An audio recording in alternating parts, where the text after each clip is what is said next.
और ये भारत में एक परंपरा है, भारत में प्रत्येक व्यक्ति अपने काम का क्रेडिट खुद को नहीं देता, अपने काम का क्रेडिट। और अपने देख लो, यदि कोई बंदा खुद को क्रेडिट दे देता, अपने खुद ही कहते हैं अहंकार देखो है, मैंने किया है साहब, राम राजी हुआ है तब जाके हुआ है, वरना आदमी के करने से कोई चीज आज ऑन कर लो। उल्टा यदि कभी फसल बहुत अच्छी हो जाए, अपने ज्यादातर किसान फैमिली से, और फसल कभी बहुत अच्छी हो गई और कोई घर वालों से अपने आगे पूछे, इस बार यार खेत में जोरदार मेहनत की आप लोगों ने और इसलिए आपके धान जोरदार हुआ, इस बार बाजरी आपके 100 बोरी हो गई, और पापा ताऊ जी जो बेटा, अरे अरे नहीं नहीं नहीं जी, अपने करने वाले कौन है, राम राजी हुए, भगवान ने मर्जी और भगवान की मर्जी से इस बार धान ज्यादा हो गया। पापा यदि दुकान कर रखी है आपके और पापा की दुकान अच्छी चलने लगे, बिजनेस अच्छा चलने लगा, और कोई कहे कि साहब इस बार तो यूं बिजनेस शानदार चल रहा है, मैंने जोरदार ही कर रखी, नहीं भगवती कृपा है साहब, किसी कृपा है। आपका सिलेक्शन होगा, आपकी रैंक आई कि आपकी 3rd रैंक आ गई, और पत्रकार आपके पास में आया और पत्रकार ने आगे कहा आपकी आरएस में 3rd रैंक आई है, किसको सफलता का श्रेय देना चाहेंगे, और आप वापस कहेंगे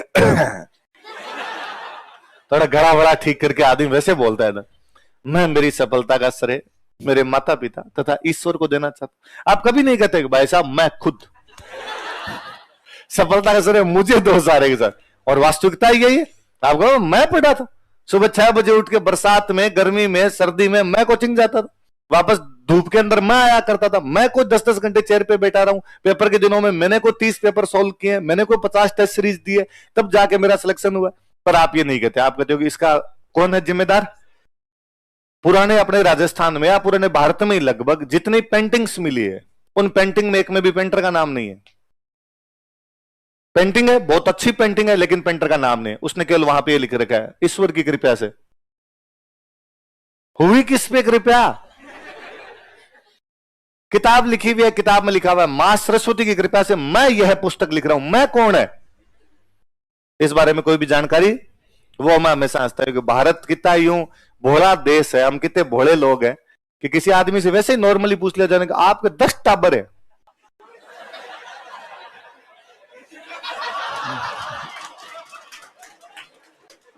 भगवान रा दियोड़ा ऐसा, राम जी की मर्जी है।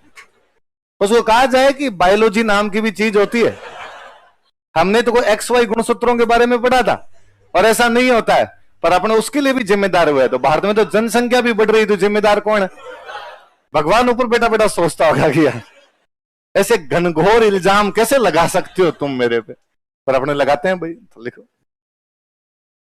मेवाड़ के राजा खुद को एकलिंग जी का दीवान मानते थे, Kings of Mewar consider them, अपने को यूं लगता है उदयपुर के अंदर ये मंदिर होगा, लेकिन एग्जैक्टली ये नागदा गांव था पुराना, अब वो गांव जो है उस गांव का नाम हम क्या बोलने लगे, कैलाशपुर। उदयपुर चूंकि इनकी मुख्य राजधानी, तो उदयपुर में और कोई एकलिंग जी का मंदिर होगा, पर ये जो बापा राहुल वाला मंदिर है नागदा वाला है, फेमस यही एकलिंग। अब ये इनका कहना है कि भाई यहाँ दिल्ली महाराणा प्रताप जाके पूजा करते थे, दिल्ली तो क्या क्या ही पॉसिबल हुआ होगा, हाँ मानते थे सारे। मैं कह रहा हूं तो महाराणा प्रताप का गीत और उसमें लाइन है, हल्दी घाटी रो समत लड़ो वो महाराणा प्रताप कटे वो एकलिंग दीवान कटे। तो मेवाड़ के जितने राजा हुए वो सारे ये मानते हैं हम राजा है ही नहीं, राजा यहाँ के कौन है, एकलिंग। और कौन इधर से कौन बोल रहा था आपस, पर्चियां नहीं देनी है, पर्चियां नहीं, देखो मैं बात बताऊं, मुझे पर्चियां पढ़ने में कोई दिक्कत नहीं, पर मुझे लगता है सिविल सर्विस की तैयारी करने वाला बच्चा यदि क्लास में खड़ा होकर बोल ही नहीं पाता, ये धूड़ है।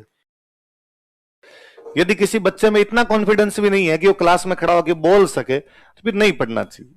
पढ़ाई आत्मविश्वास पैदा करती है, और यदि पढ़ाई से आत्मविश्वास पैदा नहीं हो रहा है तो अगली फीस जमा ना करवाई जाए, सिंपल सा तरीका है। फिर 2 तरीके, स्टूडेंट को यह लगता है, एक तो कि भाई खड़ा होकर क्लास में क्यों नहीं बोलता कि शर्म आती है, तो जिसने की शर्म उसके फूटे। दूसरा यह है कि हाँ तुमने भेजी पर्ची, दूसरी बात पूछ रहे हो, पूछो तो खड़े हो, आत्मविश्वास हाथों हाथ आ गया, इसने रुक तू रुक, अभी कॉन्फिडेंस चेक करना है। हाँ बताओ, 2 डाउट, बूंदी का उत्तराधिकार संघर्ष,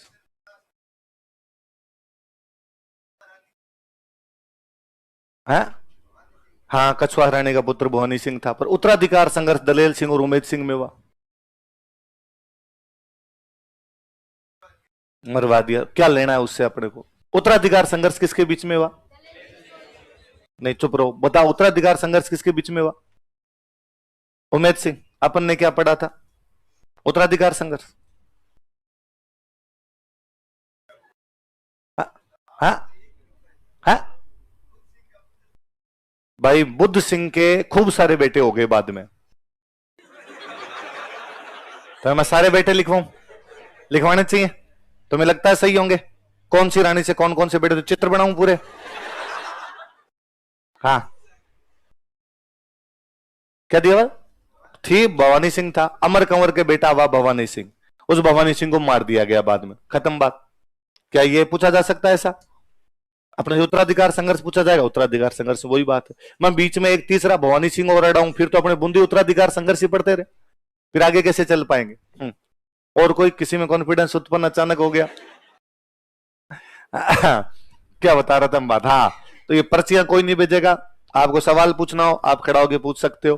फिर कई होंगे लगता है कि सर आपसे डर लगता है, तो डरने की आवश्यकता क्योंकि, और फिर कही है ना कि सर शर्म आती है, तो मेरे से किस बात की शर्म आए? मैं जेठ नहीं तो, है ना, इतनी शर्म आती है तो फिर तो कल तो मैं क्लास में आऊंगा थोड़े कंकारे करके आऊं, है ना। और लड़कों को यदि शर्म आ रही है, तुम ही ओले ओले ले लिया करो यार, आगे आगे क्लास में चुप हो जाओ, ऐसे कर लिया। मैंने जो दिन आपको पहले ही कहा था कि आपको सर करने की भी कोई आवश्यकता नहीं। आप यदि सर वाला तरीके से मानते हो, भाई मेरे में सर वाला दूर दूर तक कोई गुण नहीं है ना। और मुझे तो कई बार ये और लगता है कि मुझे तो भाई टीचर किसी को क्यों कहा जाए, या तो उसमें टीचर से लक्षण हो, वो मेरे में दूर दूर तक ही नहीं है ना। ये तो थोड़ा ऑनलाइन आ गया, इसलिए लोग फिर भी पहचानने लग गए। पहले मैं अक्सर क्लास में बच्चों को कहा करता था कि यदि कभी तुम्हारे पेरेंट्स आए यहां पर मिलने के लिए तो मेरे से मत मिलाया करो। होता क्या, मेरी पहली क्लास होती है इसलिए बच्चों का थोड़ा सा अटैचमेंट मेरे से रहता है, और बाद में जब उनके पेरेंट्स कभी आते हैं तो बच्चा सबसे पहले मेरे पास लेकर आता है, ये हमारा राजवीर सर है। और पेरेंट्स ऊपर से नीचे देखते कि ये सर है और तू इनकी तारीफ और करता है, और ये कोचिंग संभालते हैं, फिर कोचिंग के दिन थोड़े ही बच्चे हैं। डाकी टाइप का आदमी लगता है। मेरे यू बटन खुले हुए, बाएं इधर चढ़ाई हुई, अब दाढ़ी थोड़ी कम है, पहले दाढ़ी और बढ़ी हुई, उनको लगता है यार संन्यास ले कहीं पे, बाबा बन के जाके बैठ बोले। या और शक्ल से मैं एकदम कतई टीचर लगता नहीं, न कोई वेशभूषा से लगता हूं। मुझे तो 2017 के आसपास में गाड़ी खरीदनी थी तो विजय सर आते हैं, इकोनॉमी विजय, तो विजय सर एकदम क्लीन से हो रहे, चश्मा वश्मा लगा करके, तो विजय सर लगते हैं इंटेलिजेंस टपक रही है एकदम, और उतने इंटेलिजेंट है भी। मैं हमेशा कहता हूं कि मैंने पिछले 15 साल में यदि मैं जितने लोगों से मिला हूं उतने लोगों में मैंने विजय सर से इंटेलिजेंट कोई बंदा ही नहीं देखा। मतलब भयंकर इंटेलिजेंट है विजय सर, कि गूगल है कि इनको आप कोई भी टॉपिक कभी भी दीजिए, मैंने इतना इंटेलिजेंट बंदा नहीं देखा कभी पिछले 15-20 सालों के अंदर ही, मेरी समझ विकसित होने के बाद में। तो मैं और विजय सर, तो मुझे गाड़ियों के बारे में ज्यादा जानकारी नहीं, पर आपने गाड़ी खरीदनी तो मैं विजय सर को लेके गया, सर मेरे गाड़ी बताओ कौन सी लेनी है, क्या है।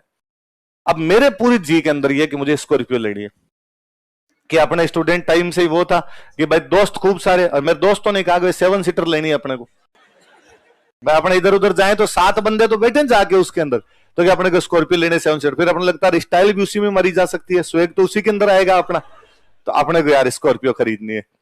और अब मेरा बजट हो कि भाई अपने को तो 15-16 लाख की सी गाड़ी लेनी है, 15 से 20 लाख के बीच की गाड़ी लेनी है, तो स्कॉर्पियो आ भी रही थी उस रेंज के अंदर, तो हमें लगा ये वाला मामला ठीक।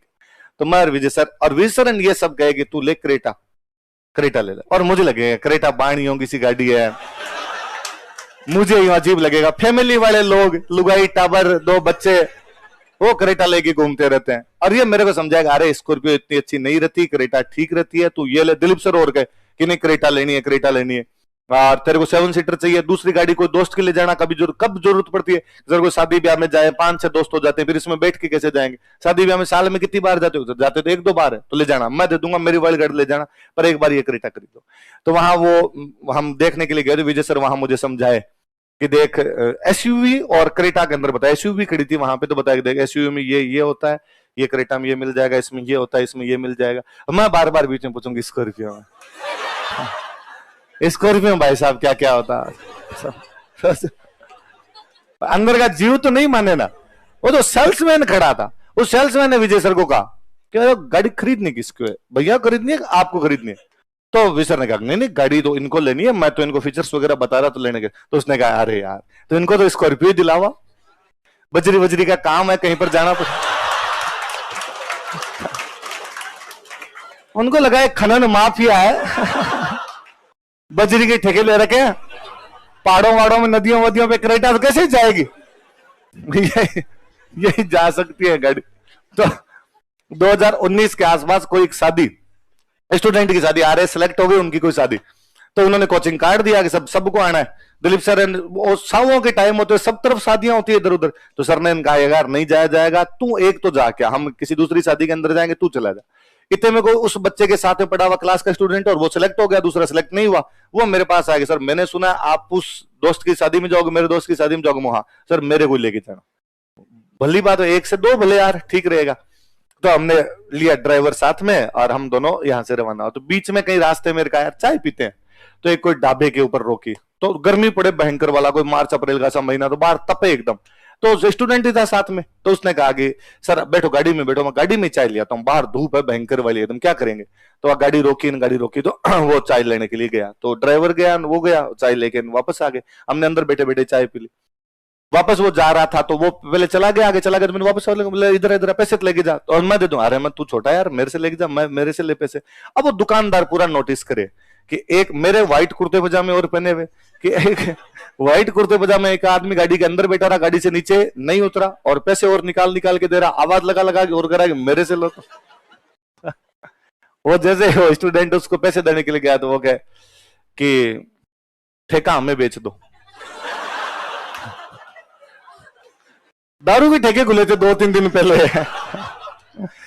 आरजे 14 की गाड़ी, तो उसको लगा जयपुर का बंदा है, इसका कोई इधर चूरू साइड में दारू का ठेका खुल गया और अभी दारू के ठेके का पोजीशन लेने के लिए जा रहा है, और ये जयपुर वाला कैसे चलाएगा, लोकल तो मैं हूं। तो उसने कहा आपके यदि 15 लाख का खुला है तो 17 आज ही पकड़ो, रवाना हो जाओ इधर से। वो स्टूडेंट और बदमाश, उसने कहा नहीं नहीं भाई साहब कुछ संभालेंगे वो भी कहते कि हमारे सर है तो थोड़ा ठीक रहे, नहीं भाई साहब संभालेंगे, भाई साहब जयपुर में कई ठेके हैं। अब वो दोनों ड्राइवर वो दोनों हंसते हंसते आए जोर जोर से, मैं क्या अरे सर गाड़ी में बैठने तो फिर होता है, हाँ सर ये आपको दारू का ठेकेदार समझ रहा है तो मगर अपना इसमें इसका कोई दोष नहीं, भगवान ने शक्ल इतनी भूंडी दी है कि अपने लगते ही एकदम दारू के से ठेकेदारी है। तो लखन से तो वैसे नहीं, शकल से तो वैसे नहीं लगे, लखन से नहीं लगे, ज्ञान ज्यादा अपने पास है नहीं, मुझे क्या लगता है मुझे इतिहास आता ही नहीं है, मुझे कहानियां आती है, मैं कहानियां बहुत ढंग की सुना लेता हूँ, स्टोरी टेलर हूं मैं बहुत अच्छा, तो अपने इधर पार पड़ जाती है। आप भी जाके शिकायत नहीं करते, आप वो लगता कहानियां तो सुना ही लेता है, पढ़ाने के लिए विजय सर बैठे ही हैं बाद में, ये मैं यदि पढ़ाने लग जाऊंगा तो बाद में ये क्या करेंगे, तो आपको डरने की भी आवश्यकता नहीं है, शर्म करने की भी आवश्यकता, तो आप क्लास में कभी खड़े होकर पूछ सकते हो हाय राजवीर ये क्या होगा इसका तो मैं आपके आंसर का जवाब दे दूंगा ना। तो पर्चियां नहीं भेजनी है अपने, क्या पढ़ रहे थे अपने, मतलब कहां तक चला गया था।